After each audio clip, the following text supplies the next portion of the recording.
அஸ்ஸலாமு அலைக்கும். வலைக்கும் அஸ்ஸலாம் வரஹ்மத்துல்லாஹி வபரகாத்துஹு. அருமை நபி நாயகம் ஸல்லல்லாஹு அலைஹி வஸல்லம் அவர்களுடைய உடல் நிலைமை சீர்கெட்டு கொண்டே போயிற்று. உடல் சூடு குறைந்து கொண்டும் கூடிக்கொண்டும் இருந்தது. நடமாடிக்கொண்டிருந்தவரை நபிகள் நாயகம் ஸல்லல்லாஹு அலைஹி வஸல்லம் அவர்கள் பள்ளி வாயிலுக்கு சென்று முஸ்லிம்களுக்கு தொழுகை நடத்தி வந்தார்கள். அன்று இறுதியாக அவர்கள் நடத்திய தொழுகை மகரிப் தொழுகையாகும். இசா நேரம் வந்தது. தொழுகை முடிந்து விட்டதா என்று கேட்டார்கள். தங்களைத்தான் எதிர்பார்த்து கொண்டிருக்கிறோம் என்று தோழர்கள் விடை பகர்ந்தார்கள். நபிகள் நாயகம் ஸல்லல்லாஹு அலைஹி வஸல்லம் அவர்கள் தொட்டியில் தண்ணீர் நிரப்ப சொல்லிவிட்டு எழுந்திருக்க விரும்பிய போது உணர்விழந்து விட்டார்கள். பிறகு சிறிது நேரத்துக்கு பிறகு உணர்வு வந்தது. அப்போதும் தொழுகை முடிந்து விட்டதா என்று கேட்டார்கள். தங்கள் வருகைக்காக காத்திருக்கிறோம் என்று தோழர்கள் கூறினார்கள். மறுபடியும் குளித்துவிட்டு எழுந்து பள்ளி வாசல் செல்ல விரும்பினார்கள். அப்பொழுது மயக்கம் வந்து விட்டது. அதன்பின் கொஞ்ச நேரத்தில் திரும்பவும் உணர்வு வந்த போது அன்னலார் தொழுகை முடிந்து விட்டதா என்று மறுபடியும் கேட்டார்கள். தாங்கள் வருவீர்கள் என்று எதிர்பார்க்கிறோம் என பதிலே 3ஆம் முறையும் கிடைத்தது. இறுதியில் அன்னலாரின் உடம்பில் தண்ணீர் ஊற்றப்பட்டது. குளித்து முடித்த அன்னலார் எழுந்து செல்ல விரும்பினார்கள். ஆனால் மறுபடியும் மயக்கமுற்றார்கள். அதன்பின் உணர்வு வந்த போது அபூபக்கரை தொழுவிக்குமாறு கூறுங்கள் என்று உரைத்தார்கள். இதை கேட்ட ஆயிஷா ரலி, இறை தூதர் அவர்களே, அவர்களுடைய குரல் மென்மையானது. குர்ஆனை ஓதினால் அதிகமாக அழுதும் விடுவார்கள். மக்கள் அவருடைய குரலை கேட்க மாட்டார்கள் என்று கூறினார். நபிகள் நாயகம் ஸல்லல்லாஹு அலைஹி வஸல்லம் அவர்களையே தொழுகையை நடத்தச் சொல்லுங்கள் என்றார்கள். ஆயிஷா ரலி மறுபடியும் சொன்னதையே திரும்பச் சொன்னார்கள். சிரமப்பட்டு கொண்டிருந்த நபிகள் நாயகம் ஸல்லல்லாஹு அலைஹி வஸல்லம் அவர்களின் குரல் கோபத்தால் மிக உயர்ந்தது. அபூபக்கரிடம் அவரை தொழுகையை நடத்த வேண்டும் என்று கூறுங்கள் என்று கூறினார்கள். நபிகள் நாயகம் ஸல்லல்லாஹு அலைஹி வஸல்லம் அவர்கள் ஆணைக்கேற்ப அபூபக்கர் ரலி செயல்பட்டார்கள். அதன் பிறகு பல நாட்கள் அவர்களே தொழுவித்துக் கொண்டிருந்தார்கள். இவ்வுலகை விட்டு பிரிவதற்கு 4 நாட்களுக்கு முன் அன்னலாருக்கு ஓரளவு சுகம் கிடைத்தது. லுகர் தொழுகை நேரம் 7 குடம் தண்ணீரால் குளித்தார்கள். துணி மாற்றி கொண்டார்கள். தலையில் தலைப்பாகை அணிந்தார்கள். பிறகு அலி ரலி, அப்பாஸ் ரலி ஆகியோர் கைத்தாங்களாக அழைத்து செல்ல பள்ளிக்கு சென்றார்கள். தொழுகை நடந்து கொண்டிருந்தது. அபூபக்கர் ரலி இமாமாக நின்று தொழுகை நடத்தி கொண்டிருந்தார்கள். அந்நலாரின் காலடி சப்தத்தை கேட்டு அவர் பின்னால் நகர விரும்பினார். நபிகள் நாயகம் ஸல்லல்லாஹு அலைஹி வஸல்லம் அவர்கள் தடுத்து விட்டார்கள்.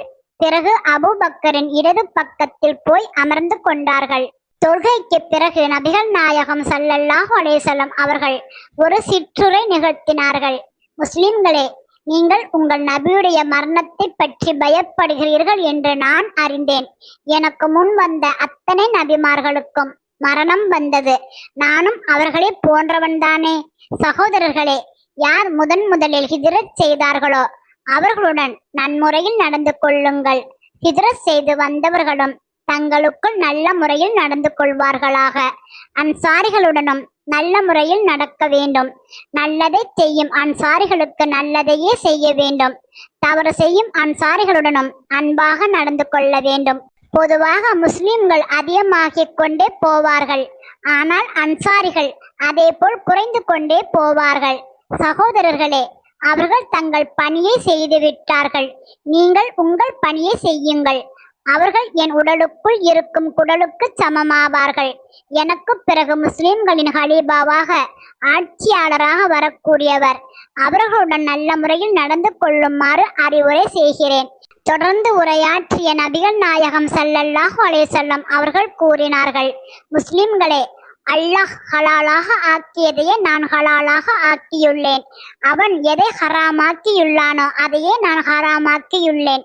முஸ்லிம்களே, நான் யாரையேனும் அடித்திருந்தால் இதோ என் முதுகு, அவரும் அடிக்கவும். நான் யாரையும் எதுவும் சொல்லியிருந்தால் அவரும் என்னை ஏசட்டும். நான் எவரிடமேனும் ஏதேனும் வாங்கியிருந்தால் அவர் அதை என்னிடம் வாங்கி கொள்ளட்டும். அப்பொழுது ஒரு முஸ்லிம் எழுந்து நின்று, இறை தூதர் அவர்களே, எனக்கு தாங்கள் 3 திர்ஹம் வெள்ளிக்காசு தர வேண்டும் என்று கூறினார். நபிகள் நாயகம் ஸல்லல்லாஹு அலைஹி வஸல்லம் அவர்கள் அவருக்கு 3 திர்ஹங்களை கொடுத்தார்கள். பிறகு கூறினார்கள், அல்லாஹ்வுடைய தூதருடைய மகள் ஃபாத்திமாவே, இறை தூதருடைய அத்தை சபியாவே, அல்லாஹ்வுக்கு வேண்டிய செயல்களை நீங்கள் செய்யுங்கள். நான் உங்களை இறைவனிடமிருந்து காப்பாற்ற இயலாது. நபிகள் நாயகம் ஸல்லல்லாஹு அலைஹி வஸல்லம் அவர்களிடம் பைத்துல் மால் இஸ்லாமிய கருவூலம் உடைய 7 பொற்காசுகள் இருந்தன. நோயுற்ற போது அவை தன்னிடம் இருக்கும்போது தமக்கு மரணம் வந்துவிடக் கூடாது என்று அஞ்சினார்கள். அவற்றை உடனே ஏழைகளுக்கு பகிர்ந்து கொடுத்து விடும்படி கட்டளையிட்டார்கள். ஆனால் நபிகள் நாயகம் ஸல்லல்லாஹு அலைஹி வஸல்லம் அவர்களை கவனிப்பதில் அனைவரும் ஈடுபட்டிருந்ததால் யாருக்குமே அது நினைவில் இல்லை. மரணம் அடைவதற்கு ஒரு நாளைக்கு முன் மறுபடியும் நபிகள் நாயகம் ஸல்லல்லாஹு அலைஹி வஸல்லம் அவர்களுக்கு 7 பொற்காசுகள் நினைவுக்கு வந்தன. பொற்காசுகள் என்னவாயின என்று கேட்டார்கள். இறைத்தூதர் அவர்களே, அவை இன்னும் வீட்டிலேயே இருக்கின்றன என ஆயிஷா ரலி பதில் கூறினார்கள். நபிகள் நாயகம் ஸல்லல்லாஹு அலைஹி வஸல்லம் அவர்கள் ஆயிஷா ரலி அவர்கள் மூலம் அவற்றை கொண்டு வந்து தன் கரத்தில் வைத்துக் கொண்டு, இவை முகம்மதிடம் இருக்கும்போது முகம்மதுக்கு மரணம் சம்பவிக்குமாயின் முகம்மது தன் இறைவனுக்கு என்ன பதில் சொல்வார் என்று கூறினார்கள். பிறகு அவற்றை ஏழை முஸ்லிம்களுக்கு பங்கிட்டு கொடுத்தார்கள். பிறகு நோயின் வருத்தம் அதிகமாகிக் கொண்டே சென்றது.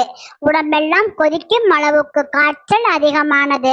அன்பு மகளார் ஃபாத்திமா ரலி அவர்கள் தினமும் தந்தையை பார்க்க வருவதுண்டு. ஃபாத்திமா ரலியை கண்டதும் நபிகள் நாயகம் ஸல்லல்லாஹு அலைஹி வஸல்லம் அவர்கள் எழுந்து அன்புடன் முத்தமிட்டு தன் பக்கத்தில் உட்காரச் செய்வார்கள். அன்று மிக அதிகமாக துன்பப்பட்டு கொண்டிருந்தார்கள். பலவீனமும் அதிகமாக இருந்தது. ஃபாத்திமா ரலி வந்த போது அன்னலாரால் எழுந்திருக்க முடியவில்லை. எனவே அவர்களே நபிகள் நாயகம் ஸல்லல்லாஹு அலைஹி வஸல்லம் அவர்களின் அருகில் வந்து முத்தம் கொடுத்தார்கள். பிறகு அன்னலாரின் பக்கத்தில் உட்கார்ந்து கொண்டார்கள். காய்ச்சல் மிக அதிகமானது. நபிகள் நாயகம் ஸல்லல்லாஹு அலைஹி வஸல்லம் அவர்கள் திரும்ப திரும்ப உணர்விழந்தார்கள். அவர்கள் அருகிலேயே ஒரு பாத்திரத்தில் குளிர்ந்த நீர் இருந்தது. அதில் நபிகள் நாயகம் ஸல்லல்லாஹு அலைஹி வஸல்லம் அவர்கள் கையை நனைத்து முகத்தில் தடவி கொண்டார்கள். அசதி மிக அதிகமாக இருந்தது. எனினும் அந்நேரத்தில் பெருமானாரின் உதடுகளிலிருந்து வெளிவந்த வார்த்தைகளை மக்கள் கேட்டனர். யூதர்கள் மீதும் கிறிஸ்தவர்கள் மீதும் இறைவனின் சாபம் உண்டாவதாக. ஏனெனில் அவர்கள் தங்கள் நபிமார்களின் கல்லறைகளுக்கு சஜ்தா செய்து கொண்டுள்ளனர். திங்கட்கிழமை இரவு உடலின் சூடு மிகவும் குறைந்து விட்டது. காய்ச்சல் முழுக்க முழுக்க நீங்கி விட்டதாக தோன்றியது. உடல்நிலை மிகவும் தேறி இருந்தது. நபிகள் நாயகம் ஸல்லல்லாஹு அலைஹி வஸல்லம் அவர்கள் நல்ல குணம் அடைந்து விட்டதாக பார்த்தவர்கள் கருதினார்கள். முஸ்லிம்களின் இருண்டு போயிருந்த முகங்களில் ஒளி வீசின. சோர்ந்த உள்ளங்கள் மலர்ந்தன. நபிகள் நாயகம் ஸல்லல்லாஹு அலைஹி வஸல்லம் அவர்கள் வாழ்ந்த அறை பள்ளி வாசலை அடுத்திருந்தது. அதிகாலையானதும் திரையை நீக்கிக் கொண்டு பார்த்தார்கள். தோழர்கள் அதிகாலை ஃபஜ்ர் தொழுகையில் ஈடுபட்டிருப்பதை கண்டு புன்னகை புரிந்தார்கள். இஸ்லாத்தின் போதனைகளின் முன்மாதிரியாக திகழ்ந்து இறைவனின் தியானத்தில் ஈடுபட்டிருக்கும் ஒரு குழு இறைவனின் பூமியில் உருவாகி இருப்பதை கண்டு அன்னலார் முழு நிறைவடைந்தார்கள். திரை அகலும் ஒளியை கேட்ட தோழர்கள் நபிகள் நாயகம் ஸல்லல்லாஹு அலைஹி வஸல்லம் அவர்கள் வெளியே வர விரும்புவதாக கருதி மட்டில்லா மகிழ்ச்சி அடைந்தனர். இமாமாக இருந்த அபூபக்கர் ரலி பின்னால் நகர விரும்பினார். ஆனால் நபிகள் நாயகம் ஸல்லல்லாஹு அலைஹி வஸல்லம் அவர்கள் சைகை செய்து தடுத்து விட்டார்கள்.